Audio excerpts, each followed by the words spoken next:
విధంగా ఉన్నాయట. ఆ విధంగా బంగారు గోడలతో ఇళ్లతో కూడి ఉన్నది. అట్టి పట్టణమందు చారుమతి దేవి అన్నటువంటి బ్రాహ్మణ స్త్రీ కలగట.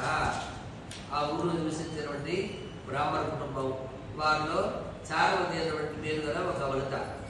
ఆ వనితామణి భర్తను దేవుడితో సమానంగా పిలుప అత్తమావారు కూడా అనేక ఉపచారాలు చేసి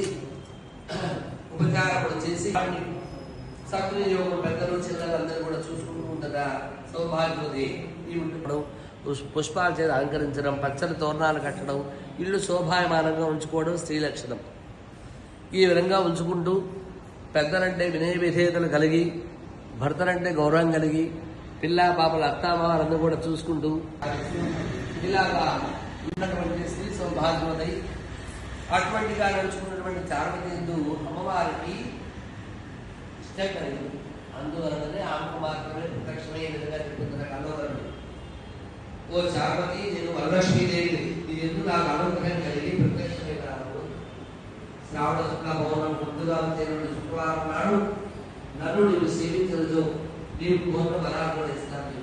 కనుక నీవు ఆ వ్రతాన్ని ఆచరించవద్దు అని వ్రతాన్ని చెప్పి ఆ చారుమతి స్వప్నాలు నమస్కారం చేసి ఆమెకు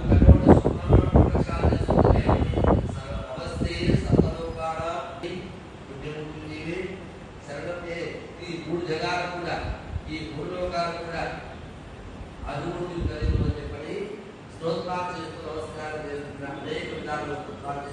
నేను నా జన్మాక్రమణ చేసిన పుణ్య విశేషమరా, నీ పాదర్శనం నాకు ఈ స్వప్నంలో కలిగించరాకండి అని నమస్కారం చేసిన అమ్మవారికి ఎవరు ఆవిడ. ఇలా చేసి నమస్కరించిన మహాలక్ష్మి సంతోషం చెంది చారుమతి దేవికి అనేక విధాలైన వరాలిచ్చి అంతర్ధానం చెందిన అమ్మవారు మాయమైపోయిందట. ఇలా చారుమతి తక్షణ నిద్ర వేసుకుందట.